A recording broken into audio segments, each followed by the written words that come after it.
And I have to say, at the convention, there was a special press room for content creators, for all the new media people. So it's not that they weren't paying attention, but what specifically would you do differently? Republicans figured out that people are not going to the traditional media where everybody is operating on the same set of facts. You know, in the old days, right, we all would sort of watch one of the sort of network nightly news with our families, and then, you know, we'd read New York Times or we'd read our local paper. That's not how people are getting their news anymore. People are getting their news through, you know, their friends on Instagram, their favorite influencer or podcaster, or whoever that might be. They are, and that means that information is a bit more biased. It just is, and it is. Yeah. We're all sort of being fed through an algorithm, confirmation bias. That's just how it is. Republicans figured that out in a way that I think was faster than we as Democrats did. I think we always, as Democrats, want to believe that, you know, facts matter and that, you know, rules and all of that still is very much in play. And of course, we want to bring it back to that, but we have to go and meet people where they're at. Welcome to another episode of Just the Facts with me, Jill Wine-Banks, the Watergate Girl. And today I have a very special guest that I know I'm going to enjoy getting to know, and so therefore, so will you. And her name is Shasti Conrad. She is a candidate for vice chair of the Democratic Party. And we'll, of course, be talking about that. She is the current chairman of the Washington State Democratic Party and has a really interesting background. Before we begin, we were talking just before starting to record, and we were both commiserating about the misery that is going on in California. And so we both want to say, if you're listening from California, or if you listen to this later and you're in California, we're really sorry. And we wish there were more we could do than say, you know, thoughts and prayers for you. And so anyone listening who has ideas for contributing, please do it. People in California really need the help. It is a dire situation. And science is going to have to get into this to stop climate change and to figure out modern ways of fire control. So I don't know, Shasti, if you wanted to say anything in sympathy with Californians. Yeah, thank you, Jill. Thanks for having me on. Of course, you know, I think we're all thinking about all of the folks in Southern California, and you know, certainly want to say thank you to the incredible firefighters. Yes. And you know, all of the emergency response folks who are just doing, you know, the absolute most to be able to help. We have firefighters that have come down from Washington State and gone down to California, and so we're just thinking about everybody and encouraging people to help however they can, to send money and send support, and you know, do whatever they can to help folks during this crisis. And to put things in perspective, I recently saw a map drawn of the devastation of the Chicago fire, which is one of the most iconic fires, I guess, of all time. And it is a fraction of what is happening in California.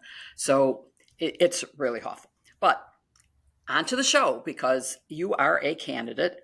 Before we get to talking about how you campaign to get 400 and some votes versus 400,000 votes or 4 million votes, and what the job is, reading your background and your resume made me exhausted.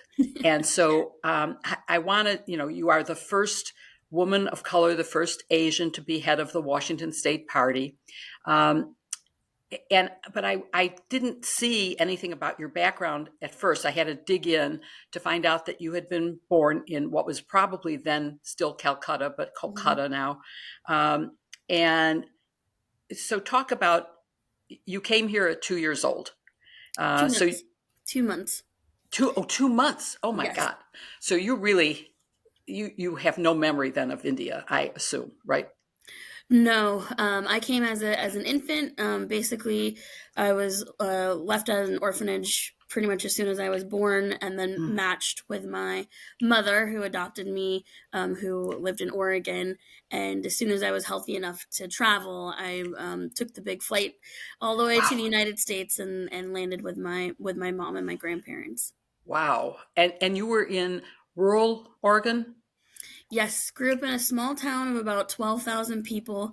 Was one of the only people of color in my town. Um, and my grandmother was British, and her dream had always been to have a sheep farm, like a little country farm. And so I grew up on a farm where we had ducks and chickens and sheep. And Oh, I often joke my first job was collecting the chicken eggs out of the chicken coop, and was really sort of just, I had a really idyllic, beautiful childhood. Getting to help out on the farm and being out in nature, and helping my mom and my grandparents. lovely. And then somehow you ended up at Seattle, in the state of Washington, and then at Princeton. So how did that come about? Were you the first person in your family to be college educated?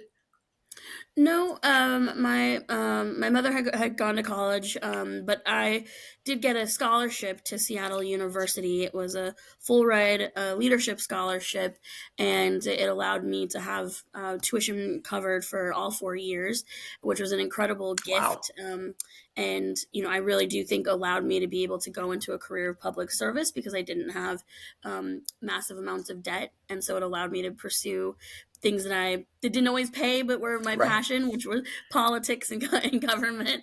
Um, and one of the first things that I did when I moved up to Seattle University as a freshman in college was I interned with the Washington State Democrats. It was 2003, and we were heading into the big presidential election for 2004. Many of my high school classmates had gone off to fight the Iraq War, and so there was a lot of activism, and we didn't win obviously in 2004, but it was a big lesson in you continue to do the work, you get back up, you stay engaged, you stay involved. And so I was involved in our Democratic Party, and so it was a really incredible opportunity to then, like 20 years later, to then become chair of the Washington State Democrats. But I graduated from Seattle University. I got my degree in sociology and international studies, and sort of I wanted to go into politics, but also was really interested in journalism and interested in a lot of things. And but it just so happened that I graduated the year that Barack Obama decided to run for president, and that was really what sort of took my life in the direction that has led me to this moment. I was really moved and felt really seen and understood when I was reading his book Dreams from My Father, because he talked about growing up in a sort of interracial family, and what it was like to be a person of color but raised by a white family, and the challenges and the opportunities. And that's how I felt. Nobody had ever really, I never felt like anybody understood what Oh, that experience was like. And so when he decided to run for president, I just wanted to do anything that would help. And so I jumped on his campaign as an Obama fellow, and I learned how to organize and make phone calls and knock on doors and tell my story. And that really, sort of led me to this moment. And, I then had, we won, which was incredible. yeah. And then that eventually led me to the White House. It's an amazing story, and you worked with Valerie Jarrett, so you have a lot of Chicago connections because of I do. that, and great experience. Clearly, you mentioned that you had a leadership scholarship, which, of course, based on looking at the rest of your resume, is not a surprise that you had a leadership one. How did you learn to be a leader? Hmm. What experience made you a leader? I think I grew up with really with strong women, with primarily my mother and my grandmother. And I think neither of them would have considered themselves big like community organizers, but that is what they were doing.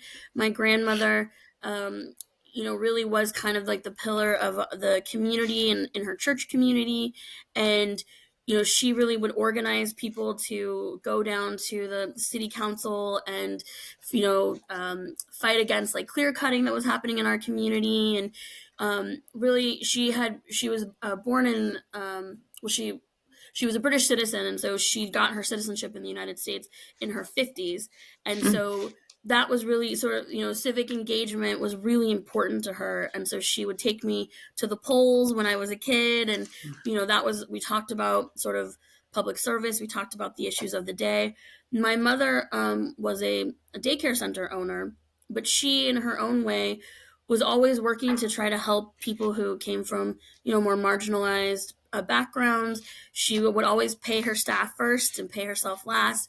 She was always trying to help families get on their feet and do what they needed to Mm-hmm. do.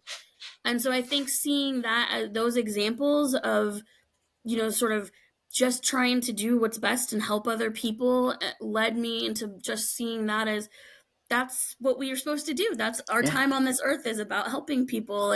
Um, and I think I really had a wonderful, loving sort of foundation that allowed me to sort of try different things and go off and do different things, and that I was passionate about. And that led to, I just always had this drive to want to do more, help more, bring more people together.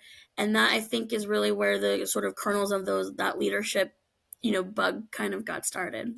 So let's talk about that, because now you are a candidate for vice chair, which is a really big, important job, as is, of course, your state job. It's That's an amazing accomplishment.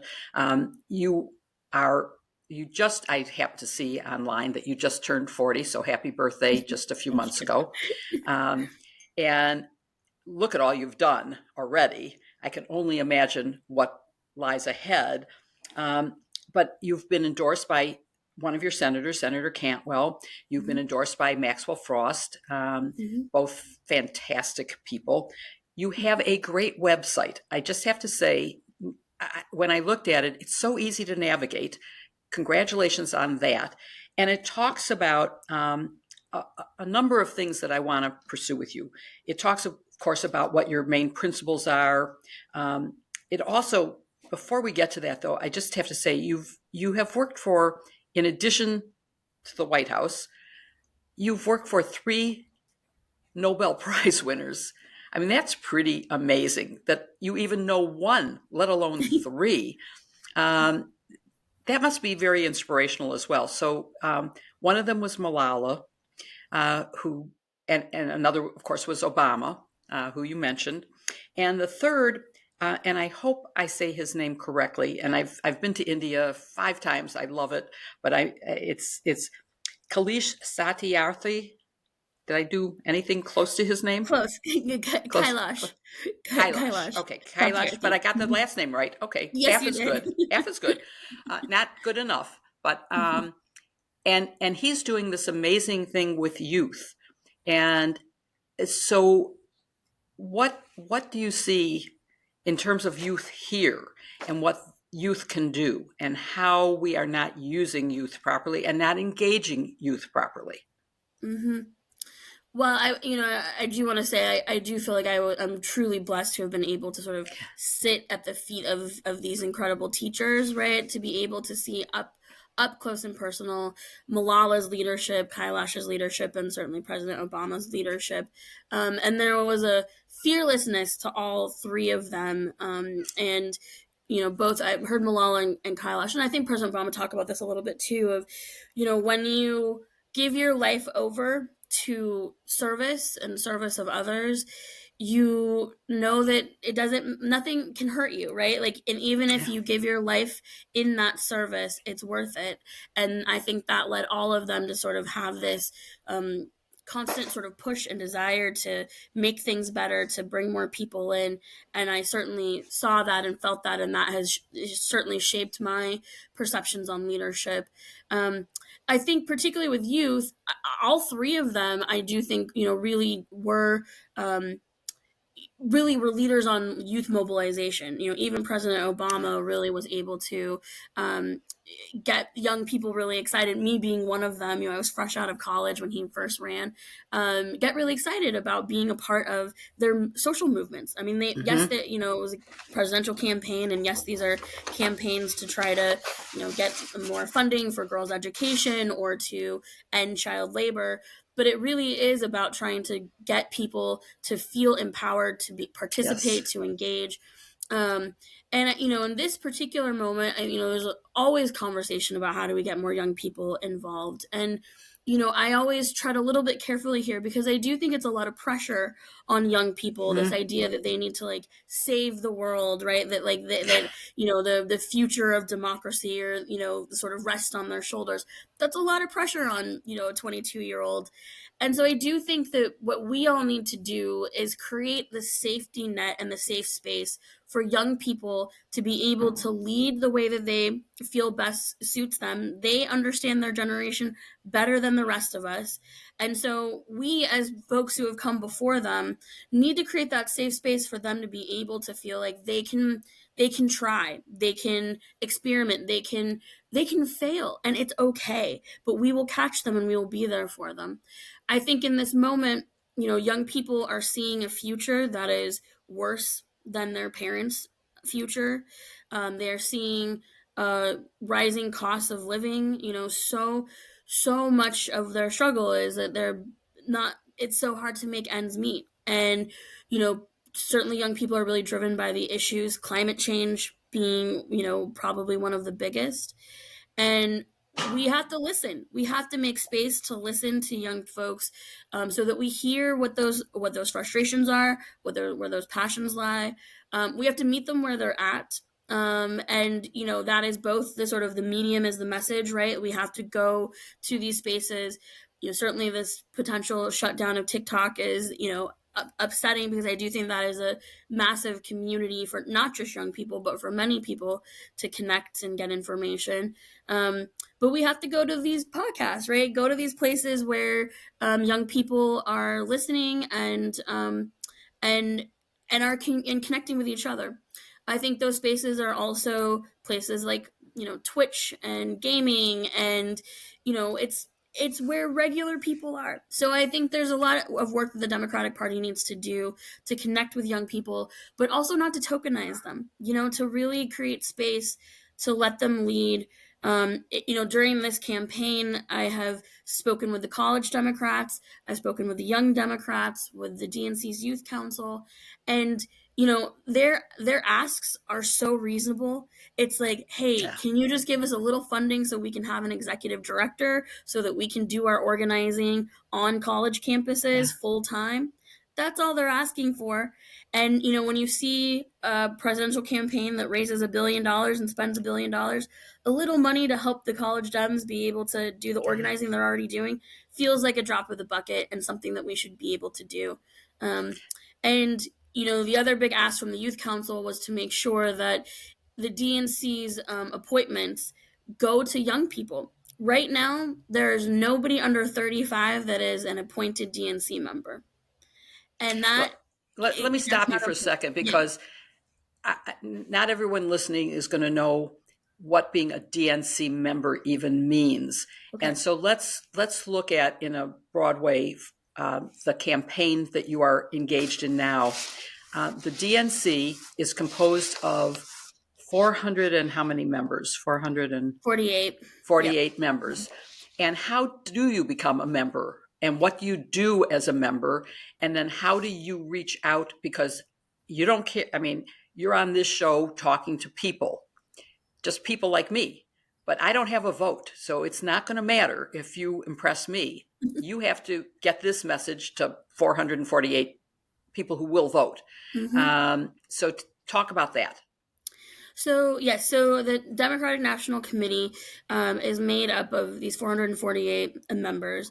Most of them are elected from the different states. So, for instance, in Washington State, the chair, myself, and my vice chair, we are DNC members, and then we have four DNC members that are elected by our Washington State Democrats State Committee. But then there's also 75 appointments that come from the chair of the DNC, and Ah, they appoint 75 people that can come from any part of the country. Many of those appointments are, people that have a connection to, the current White House, or they have a connection to the party from previous cycles. Many of them come from the other Democratic Party organizations, like the Democratic Congressional Campaign Committee or the mhm. Democratic Senatorial Campaign Committee. And so when we talk about the appointed DNC members, it's that sort of group of Right. 75 that we're talking about. But then there's all of these members that are elected from their different states, and each state has a different number of how many people they elect and whatnot. But all of the state party chairs and vice chairs are automatic DNC members. And So are members paid? Are members full time? How often do they meet? What is their job? yes, so as the DNC traditionally meets quarterly, and those meetings move around the country.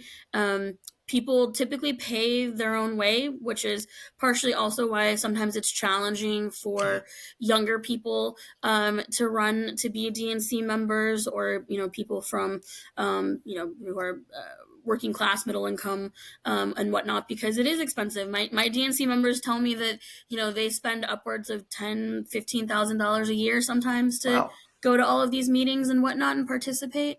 And we as a state party have tried to help with some of those costs, but it's different in every state.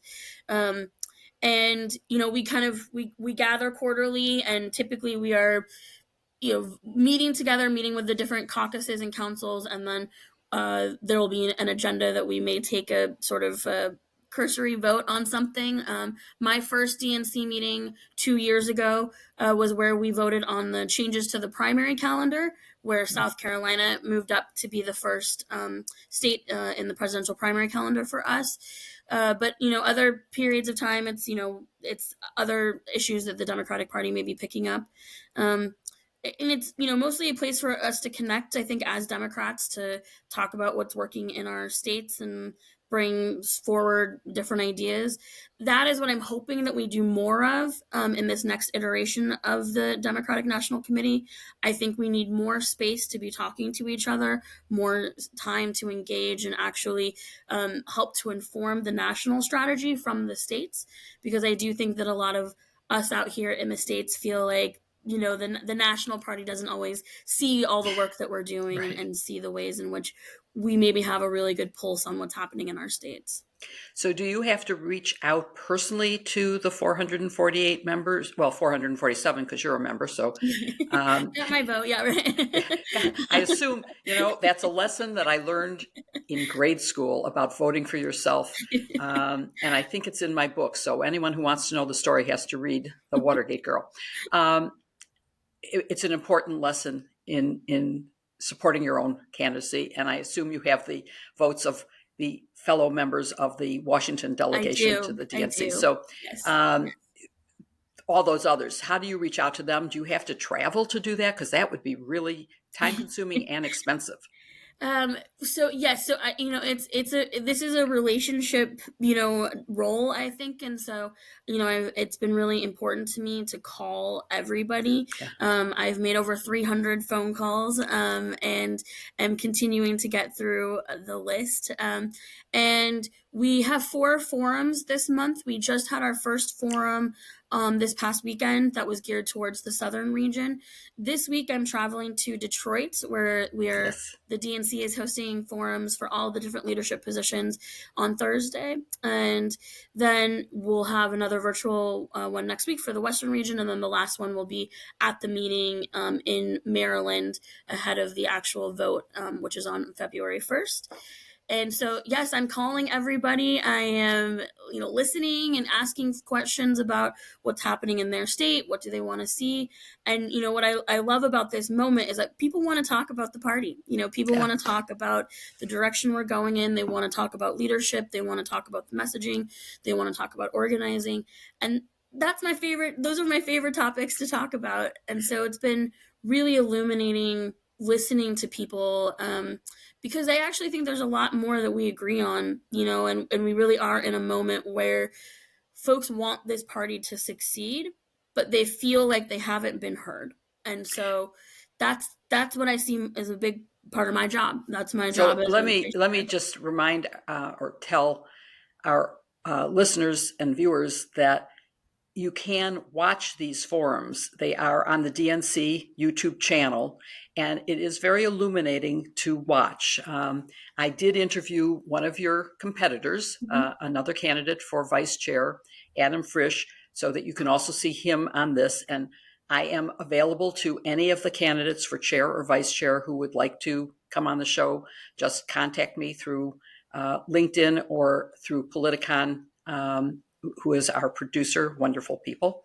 And but I want to focus on one particular thing, and I'm going to read.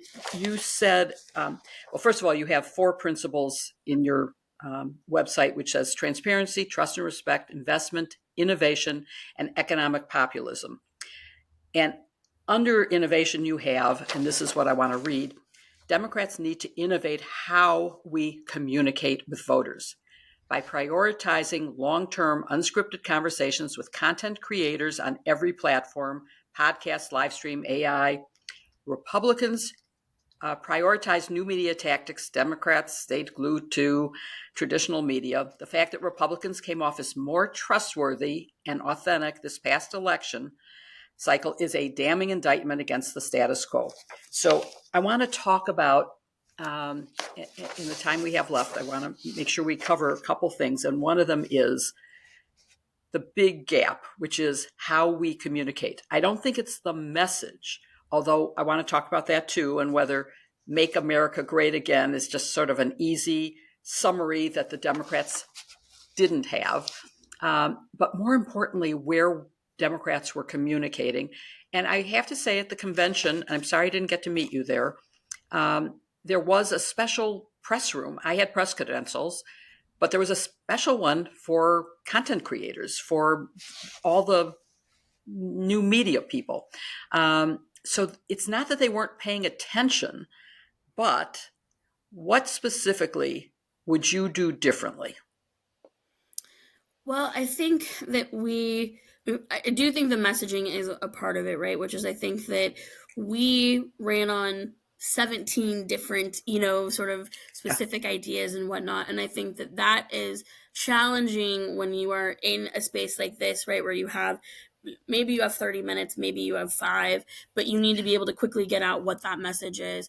I do think that Republicans figured out that people are not going to the traditional media where everybody is operating on the same set of facts. In the old days, right, we all would sort of watch one of the sort of network nightly news with our families, and then, we'd read New York Times or we'd read our local paper. That's not how people are getting their news anymore. People are getting their news through, their friends on Instagram, their favorite influencer or podcaster, or whoever that might be.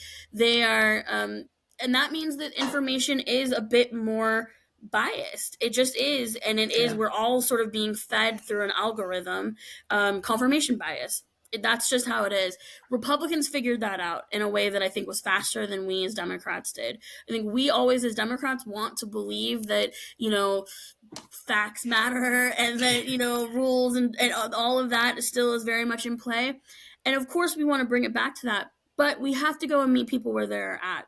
So I do think that we have to be innovating and thinking about these new ways. I mean, as TikTok is facing a shutdown, what's going to be the new platform? Where is everybody going to migrate? Blue Sky is now becoming a thing where more and more people are moving over to Blue Sky and getting off of X. We have to go meet people over there and make sure that we are building those, channels and whatnot so that people can communicate. Come on to podcasts like yours. And even going on to podcasts, I've hated the discussion around we need a Joe Rogan of the left because I don't want us to become them. But at the same time, we're going to have to go to some places that are uncomfortable for us, which means going to some of those types of people where, so that Republicans are not defining us. We are telling people who we are and showing people who we are. Well, that's why I created this show, was because I come from a generation when we only had one set of facts. There was no such thing as alternate facts. We had only 3 networks, NBC, ABC, CBS, and all 3 had the same facts. So we would debate the consequences. We would debate the policies that would address those facts. We didn't address the facts.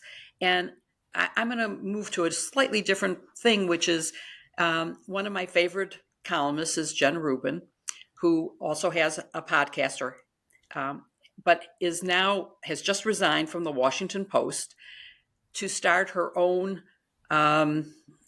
media. And what I'm concerned about is looking at it, all of the people on that media site are opinion people. And everybody's entitled to their own opinion.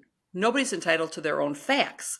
And so if I drop my subscription to the Washington Post, where am I going to get my facts? I don't have to pay attention to their opinion and to the fact they didn't endorse Kamala Harris, which is obscene and absurd. But I do need to get reporters, not just people who will form opinions based on the facts.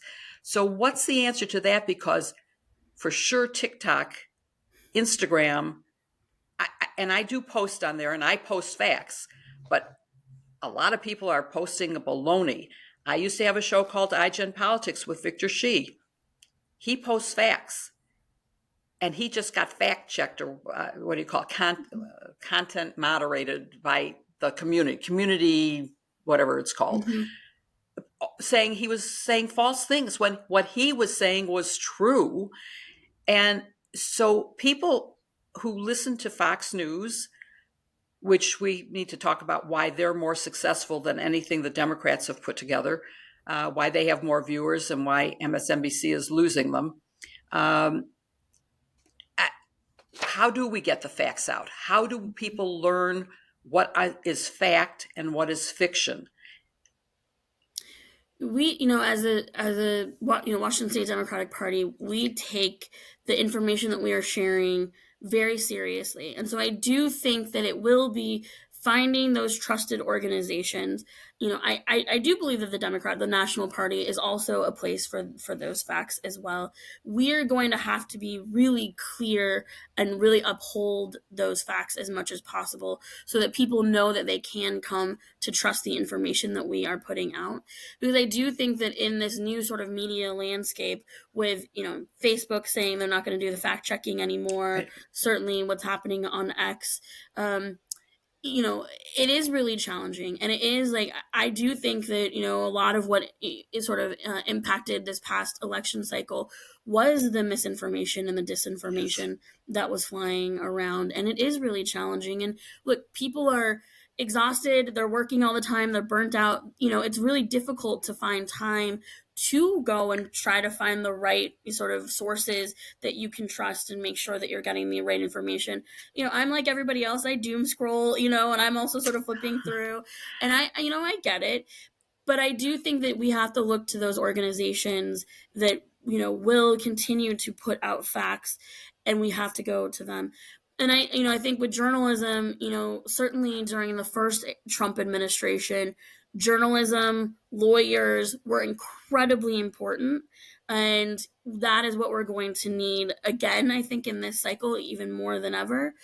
But, it is challenging when we start to leave these sort of the traditional media spaces. Right. Because fact checking is part of the traditional media. Yes. And even lawyers. I mean, Pam Bondi is an election denier.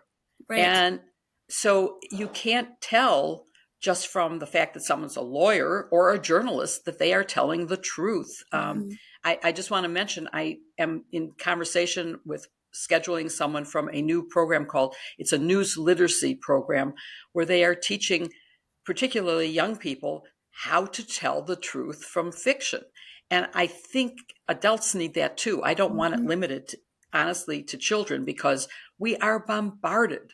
And, if you looked at Victor's truthful post and then see that he by the way, got community commented on by Elon Musk, who said that he was lying, basically. Oh my God, millions of people are going to believe what Elon Musk said, even though it's a total falsehood. And misinformation is really a serious threat to our democracy. When you go to the polls and you don't know, I'm not really sure what that person stands for. I'm not sure if I should get a vaccine. We really need to deal with that. And I hope the DNC, both at the federal, national level, but also at all the state party levels, will work on getting facts out and how important they are. Absolutely. And even just in the last few months, I've watched the DNC up their game on sending out sort of fact checked information, particularly as Trump is saying more and more. And that is really helpful for those of us who are, coming up into these spaces and want to make sure that we are delivering factual information.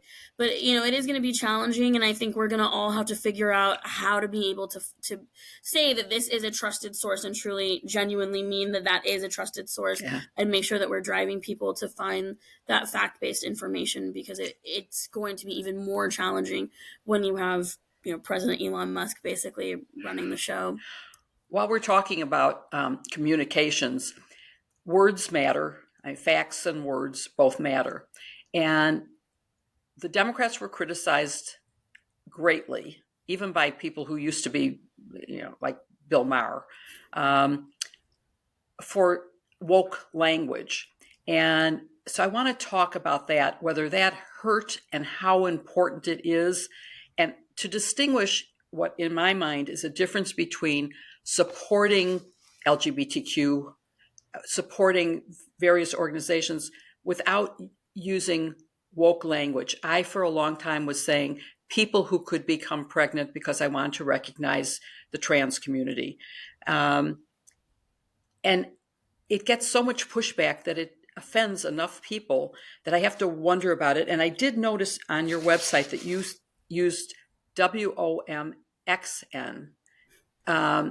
which I assume was deliberate, as in Latinx instead of Latina and Latino. So I want to talk about using woke language and what you think how important is it to use it? How important is it to stop using it? Mm-hmm. Well, I think, the conversations that we've had these last several years around social justice, diversity, equity, and inclusion, all of those conversations have been important. I think, I don't want us to take the lesson that, we shouldn't have been having these conversations, or that it was bad for us to think about how are more marginalized populations treated in this country, what is the history of leaving people out, and, disinvestment and all of that. Those are incredibly important conversations.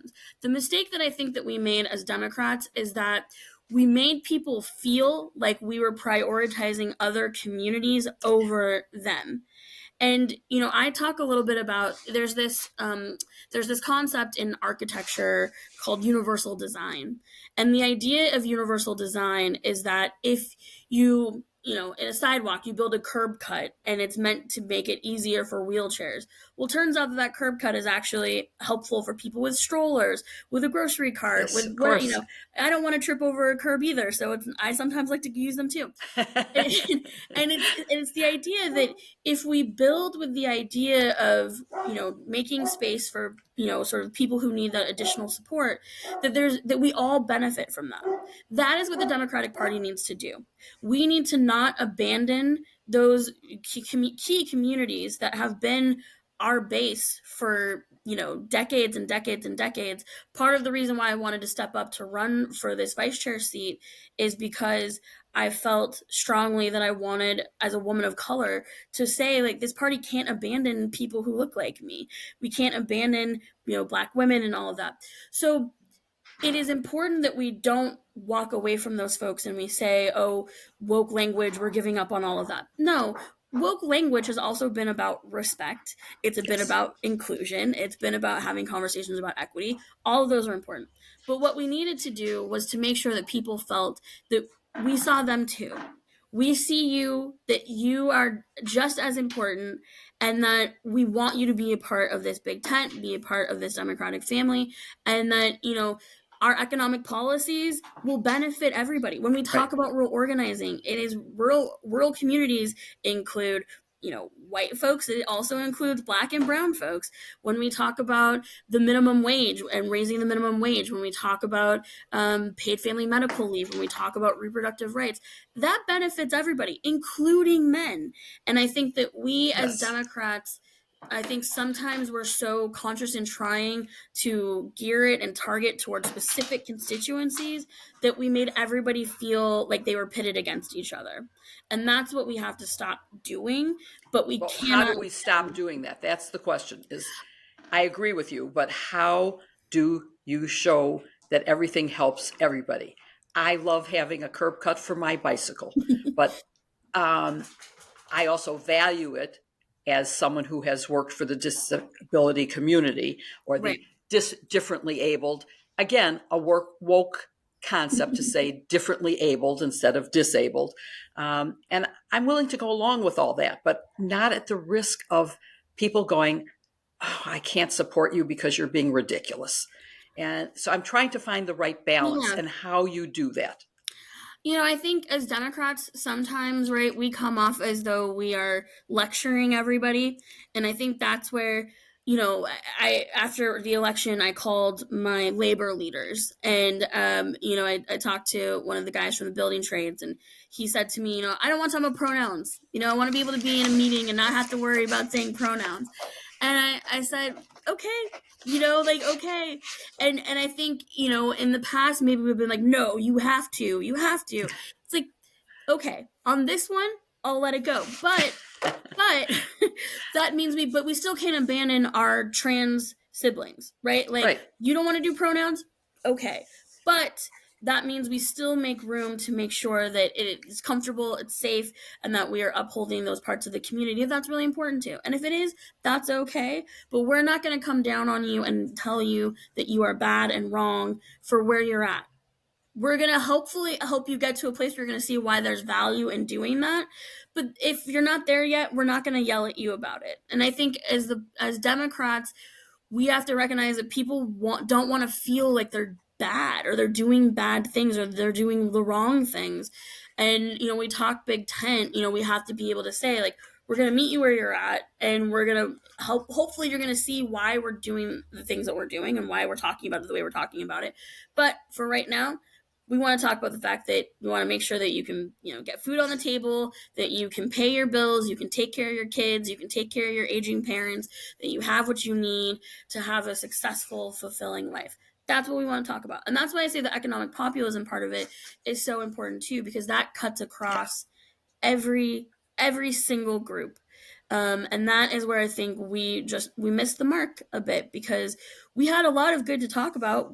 Biden had the best jobs records Yes. of any president ever.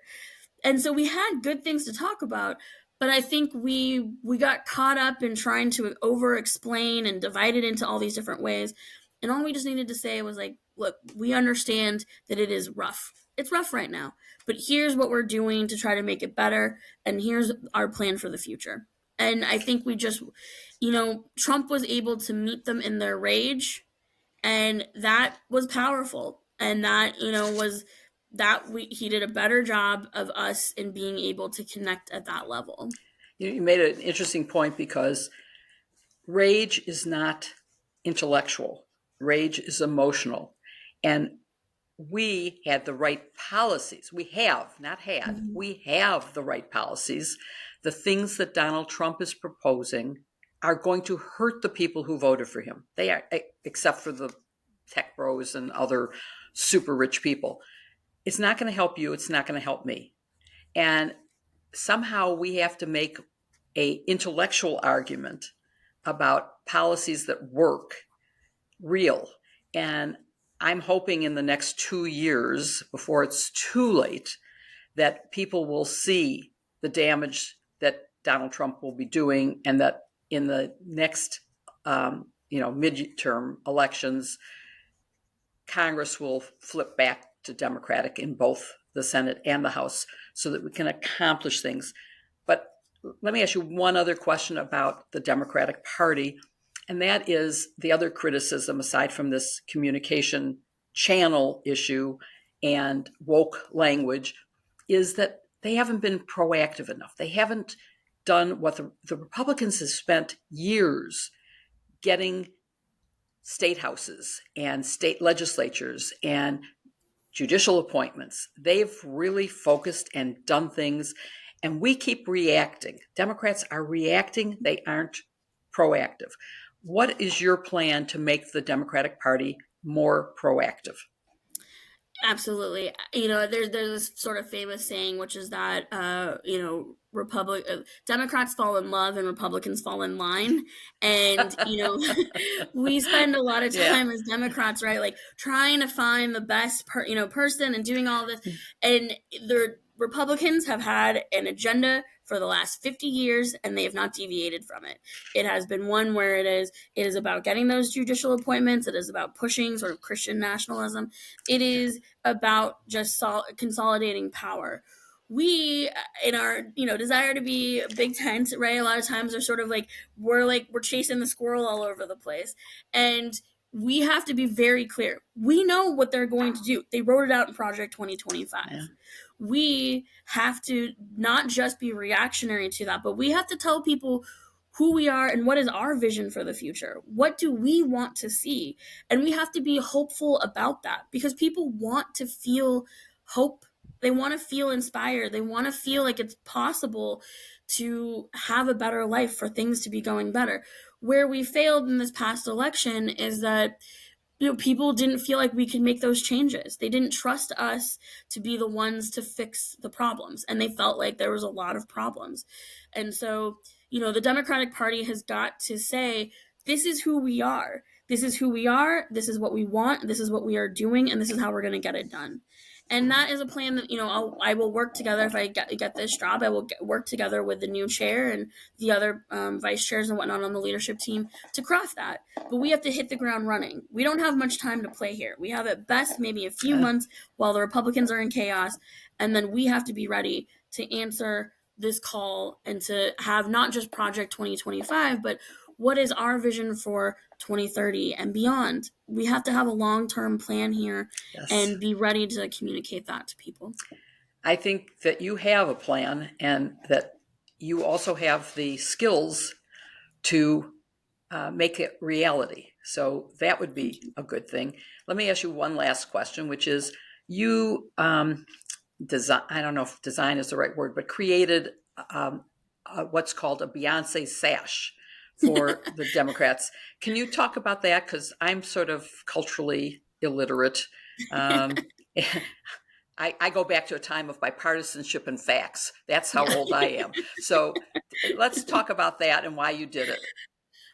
Yes, a moment of joy from 2024, and hopefully, if only that had carried through to victory. But I'm a huge Beyonce fan, and we were thinking about different themes for each of the days at the convention.